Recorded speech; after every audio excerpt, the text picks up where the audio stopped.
Hello and welcome. आज हम start करने जा रहे हैं हमारे टोटोमेरिज्म का सेकंड लेक्चर। देखिए, फर्स्ट लेक्चर में हमने सीखा था कि कौन सा मॉलिक्यूल टोटोमेरिज्म शो करता है।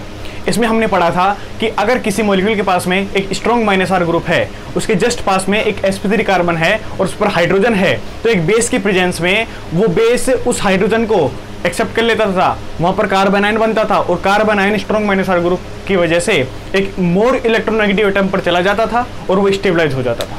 इस तरीके से कीटो फॉर्म से इनोल फॉर्म बनती थी। उसी को हम आगे एक्सटेंड करते हैं। देखो, इस मॉलिक्यूल को हमने इस लेक्चर में पढ़ा था और हमने कहा था कि ये मॉलिक्यूल टोटोमेरिज्म शो नहीं करता है। क्यों नहीं करता है? देखो, आपके टोटोमेरिज्म के लिए जरूरी है कि आपके पास स्ट्रॉन्ग -R जो ग्रुप है उसके पास वाला कार्बन sp3 हो। ये वाला कार्बन sp2 है, इसके पास प्रोटॉन है, लेकिन ये क्या है? sp2 है। और इसके पास से प्रोटॉन निकल के यहाँ कार्बन आयन अगर बन भी गया तो वो रेजोनेंस से स्टेबलाइज नहीं होगा, ठीक है, क्योंकि यहाँ खुद डबल बॉन्ड आया हुआ है, ठीक है। अच्छा, इसलिए हमने कहा था कि ये दोनों sp2 हैं, दोनों के पास प्रोटॉन तो हैं, लेकिन दोनों कार्बन sp2 होने के कारण ये टोटोमेरिज्म शो नहीं करेंगे। तो इसमें हमने मना कर दिया था कि ये टोटोमेरिज्म इसमें नहीं होती है, ठीक है।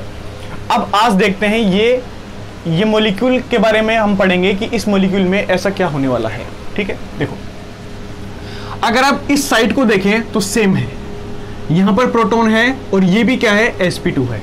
अच्छा, देखो, टोटोमेरिज्म के लिए जरूरी ये है कि आपका जो माइनस बना हुआ है, यानी बेस ने कहीं से भी प्रोटॉन लिया है और वो प्रोटॉन निकालने के बाद में जो नेगेटिव चार्ज बना है, अगर वो नेगेटिव चार्ज कैसे भी -R ग्रुप तक पहुंच गया या फिर उस मोर इलेक्ट्रोनेगेटिव एटम पर पहुंच गया तो वो टोटोमर बना लेगा।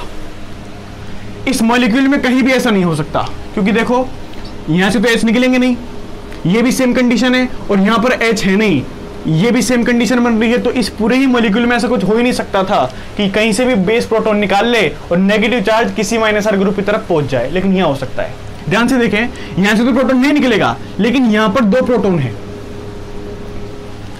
अब मान लो आपने बेस लिया और बेस ने क्या कर लिया? इस प्रोटॉन को एक्सेप्ट कर लिया। जैसे ही बेस इस प्रोटॉन को एक्सेप्ट करेगा, वैसे ही यहां पर नेगेटिव चार्ज बनेगा। और आप ध्यान से देखें, ये नेगेटिव चार्ज इस डबल बॉन्ड के साथ रेजोनेंस है, चाहे इधर से जाए चाहे इधर से जाए। तो अगर इसने रेजोनेंस कर लिया तो फिर ये नेगेटिव चार्ज इस कार्बन एटम पर आ जाएगा और ये डबल बॉन्ड इधर खिसक जाएगा। तो देखो, मैं इसको दूसरी कैनोनिकल फॉर्म में बना देता हूं कि अगर इसका रेजोनेंस हुआ तो वो क्या बनेगा? बेस आया, प्रोटॉन निकाला, नेगेटिव चार्ज बनाया, फिर रेजोनेंस हुआ। तो रेजोनेंस होने के बाद ये डबल बॉन्ड O है, ये ऐसे की ऐसे है, ठीक है। देखो, यहाँ डबल बॉन्ड आया होगा, यहाँ डबल बॉन्ड आ गया और नेगेटिव चार्ज इस कार्बन पे चला गया, तो यहाँ नेगेटिव चार्ज बन गया। अब देखो, वो इनोलेट जैसी कंडीशन बन चुकी है। ये अब sp2 भी नहीं है और नेगेटिव चार्ज अब फिर से रेजोनेंस करके -R ग्रुप तक पहुंच सकता है। इसका मतलब यहां डबल बॉन्ड होते हुए भी ये वाला मॉलिक्यूल टोटोमेरिज्म को शो कर जाएगा, क्योंकि किसी दूसरी जगह पर बना हुआ जो कार्बन आयन है वो इस -R ग्रुप तक पहुंच रहा है और ये इस -R ग्रुप से क्या हो जाएगा? स्टेबलाइज हो जाएगा। तो बेस यहां से प्रोटॉन लेने की वजह से बजाय यहां से प्रोटॉन ले लेगा और नेगेटिव चार्ज अल्टीमेटली पहुंचेगा तो -R ग्रुप तक और स्टेबल हो जाएगा। इसी तरीके से ये जो मॉलिक्यूल है ये टोटोमेरिज्म को शो कर देगा। नेक्स्ट देखते हैं। देखो, ये वाला मॉलिक्यूल, इस वाले मॉलिक्यूल में इधर प्रोटॉन है लेकिन वो निकलेंगे नहीं क्योंकि ये sp2 है। अच्छा, आगे देखिए तो ये sp3 है, लेकिन यहाँ प्रोटॉन नहीं है, दोनों cs3 हैं। यहाँ प्रोटॉन नहीं है, यहाँ प्रोटॉन थे, लेकिन ये तो दोनों cs3 दे रखे हैं, तो यहाँ प्रोटॉन नहीं है, लेकिन फिर भी ये टोटोमेरिज्म शो करेगा, क्योंकि देखो इधर देखो, डबल बॉन्ड से डायरेक्ट जो cs3 जुड़ा है, इधर भी 3 प्रोटॉन है। और अगर आपने कोई बेस लिया तो वो इनमें से किसी भी एक प्रोटॉन को निकाल लेगा और यहां क्या बना देगा? कार्ब एनायन का फॉर्मेशन करा देगा। फिर से देखो, ये कार्ब एनायन जब रेजोनेंस करेगा तो वो इस कार्बन पर पहुंचेगा और सेम ऐसी कंडीशन बनेगी, इधर पहुंच जाएगा, डबल बॉन्ड इधर आ जाएगा। अगर इसके कैनोनिकल फॉर्म बनाए तो वो भी आसानी से बन जाएगी, कोई दिक्कत नहीं है उसमें। डबल बॉन्ड O, ये ऐसे के ऐसे हैं, यहाँ 2 cs3 ऐसे कैसे लगे हुए हैं, देखो ये डबल बॉन्ड बन जाएगा, यहाँ डबल बॉन्ड आएगा और कार्बन आयन इधर पहुंच जाएगा। फिर से ये क्या करेगा? इस -R ग्रुप के साथ में रेजोनेंस कर लेगा। इसका मतलब ये मॉलिक्यूल भी क्या करेगा? ये मॉलिक्यूल भी टोटोमेरिज्म को शो आसानी से कर सकता है। तो ये भी शो करेगा और ये भी टोटोमेरिज्म को शो कर देगा। इस तरह की टोटोमेरिज्म को कहा जाता है एक्सटेंडेड टोटोमेरिज्म।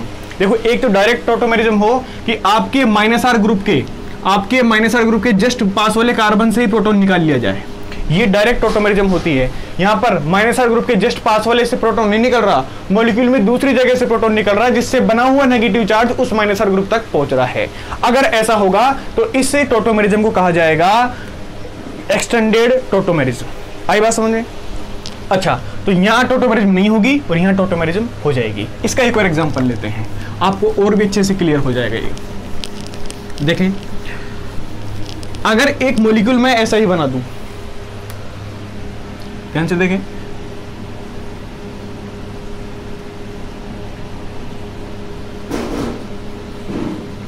ठीक, और हमने बेस डाल दिया और आपसे पूछ लिया कि ये टोटोमेरिज्म शो करेगा या नहीं।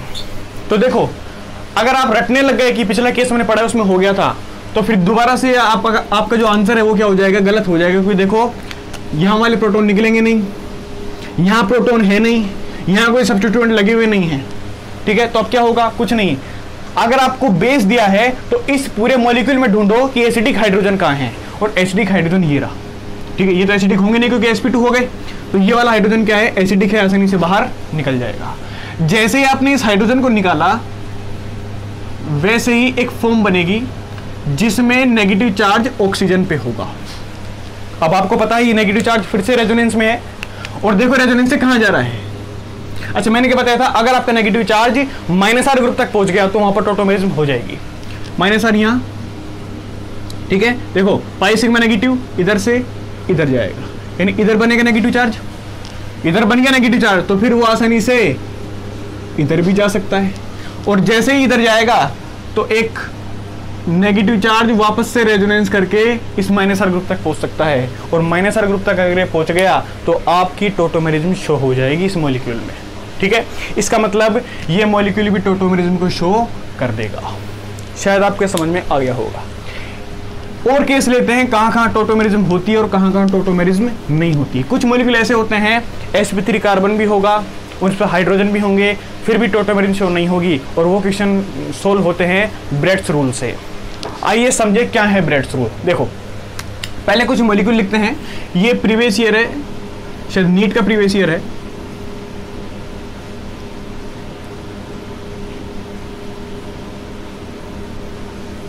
ठीक है। इसको थोड़ा, चलो ठीक है, कोई दिक्कत नहीं। ये मॉलिक्यूल बनाया है, ऐसा एक और बना लेते हैं।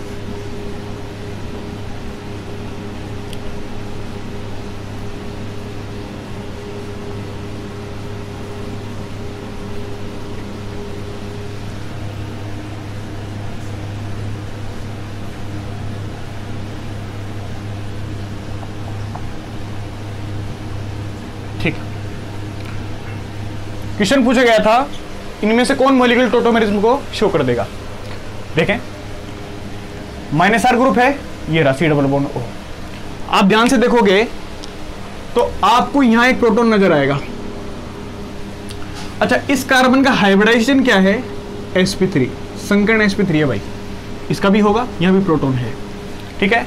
तो आप क्या सोचोगे, sp3 है, उस पर प्रोटॉन है, -R ग्रुप के जस्ट पास वाला है, तो अल्फा कार्बन है, तो बेस के प्रेजेंस में क्या होगा, यहाँ से प्रोटॉन निकल जाएगा, ये नेगेटिव चार्ज बन जाएगा और वो रेजोनेंस में आ जाएगा। और आप क्या फॉर्म बनाओगे, आप इसकी इनोल फॉर्म बना दोगे, ठीक है। देखो, जब रेजोनेंस होगा तो ऐसे होगा, यहाँ डबल बॉन्ड बनेगा, यहाँ डबल बॉन्ड बनेगा, और ये O नेगेटिव बन जाएगा। लेकिन ध्यान दें, ये गलत है, ऐसा हो ही नहीं सकता है। इसको कौन एक्सप्लेन करता है, ब्रेड्स रूल। ब्रेड्स रूल ये कहता है कि अगर आपके पास में ब्रिजेड कंपाउंड बन गया या फिर ब्रिजेड एटम है तो उस पर कभी भी डबल बॉन्ड नहीं आ सकता। देखो, ये वाले जो एटम होते हैं जिनसे ब्रिज बना हुआ, देखो एक, अगर आप इस ग्रुप को C डबल बॉन्ड को भूल जाए तो आपके पास में एक रिंग थी 6 मेंबर की, उसमें कोई दिक्कत नहीं थी। लेकिन फिर आपने उस रिंग को 2 कार्बन पकड़े और ऊपर एक C डबल बॉन्ड ब्रिज बना दिया। समझे कि आपके पास में एक प्लेनर रिंग है और 2 कार्बन से आपने एक ब्रिज बना रखा है। तो देखो जिन कार्बन से ब्रिज बन रहा है उनको ब्रिजेड बोलते हैं, और ब्रेड्स रूल ये कहता है कि ब्रिजेड कार्बन पर कभी भी डबल बॉन्ड नहीं आ सकता। ठीक है, इसका मतलब देखो ये डबल बॉन्ड कहाँ रहा है, ब्रिजेड, ये ब्रिजेड था, देखो ये ब्रिजेड था, तो इस ब्रिजेड पर डबल बॉन्ड आ गया, इसका मतलब ये हो नहीं सकता। अच्छा क्यों नहीं हो सकता, क्योंकि देखो डबल बॉन्ड का मतलब होता है उस कार्बन का हाइब्रिडाइजेशन sp2 है, इसका मतलब वो कार्बन प्लेनर है, उस कार्बन का बॉन्ड, उस कार्बन की जो दो वैलेंसी है उसकी बॉन्ड एंगल कितनी है, 120 है, लेकिन वो यहाँ पॉसिबल नहीं है क्योंकि देखो ये प्लेनर नहीं है। अगर ये डबल बॉन्ड यहाँ आ गया तो ये sp2 होगा, और sp2 है तो इसको प्लेनर होना पड़ेगा, इसको प्लेनर होना पड़ेगा, और प्लेनर ये हो नहीं सकता क्योंकि देखो प्लेन से ऊपर आपने एक बॉन्ड बना रखा है तो प्लेन हो ही नहीं सकता, इसलिए कभी भी ब्रिजेड कार्बन पर डबल बॉन्ड नहीं आ सकता, क्योंकि आपकी जो स्टीरियोकेमिस्ट्री जो प्लेनर आप कह सकते हो वैसा एक अरेंजमेंट नहीं बन सकता है। ठीक है, इसलिए ब्रिजेड कहता है कि यो ब्रेड्स रूल ये कहता है कि ब्रिजेड कार्बन पे आपका डबल बॉन्ड नहीं आ सकता। सेकंड देखो, ब्रिजेड तो ये है, -R ग्रुप ये है, क्या इसके पास में अल्फा हाइड्रोजन है, बिल्कुल है, देखो ये अल्फा कार्बन है, यहाँ हाइड्रोजन है, और कोई अल्फा कार्बन है क्या, ये रहा, लेकिन ये हाइड्रोजन नहीं है, इसमें 2 फिनाइल ग्रुप लगे हुए हैं, PH लगा हुआ है 2। अच्छा लेकिन ये वाला जो अगर हाइड्रोजन आपने निकाल लिया, ये वाला प्रोटॉन आपने निकाल लिया तो आपको यहाँ डबल बॉन्ड बनाना पड़ जाएगा, और फिर से डबल बॉन्ड कहाँ जाएगा, ब्रिजेड एटम पर आ जाएगा, तो फिर ये फिर से नहीं बन सकता, इसलिए ना इसमें टोटोमेरिज्म होगी ना इसमें होगी, इसमें आ जाए। अच्छा इसमें क्या होगा, देखो इस मॉलिक्यूल में -R ग्रुप ये है, इसके पास वाले अल्फा कार्बन देखें, ये भी अल्फा है और ये भी अल्फा है। ठीक है, अच्छा इसके पास प्रोटॉन है क्या, है, इसके पास भी इस बार 2 प्रोटॉन है। तो अब देखो इस -R ग्रुप को अगर किसी के नेगेटिव चार्ज चाहिए तो वो इसका लेगा, क्योंकि इसका अगर उसने नेगेटिव चार्ज ले लिया प्रोटॉन निकाल के तो फिर से डबल बॉन्ड ब्रिजेड पर आ जाएगा, और ब्रिजेड पर डबल बॉन्ड बन नहीं सकता है, इसलिए वो इस बार यहाँ से प्रोटॉन निकालेगा, यहाँ से नेगेटिव चार्ज बनाएगा, और वो रेजोनेंस करके कहाँ चला जाएगा, एक -R ग्रुप से स्टेबलाइज हो जाएगा, इसलिए ये वाला मॉलिक्यूल टोटोमेरिज्म को शो कर जाएगा, क्योंकि नेगेटिव चार्ज बन के -R ग्रुप पे जा चुका है। ये क्वेश्चन नीट प्रीवियस ईयर का था, और ये समझ लिया हमने कि ब्रेड्स रूल से कैसे आपको इस तरह की प्रॉब्लम को सोल्व करना है। Thank you so much.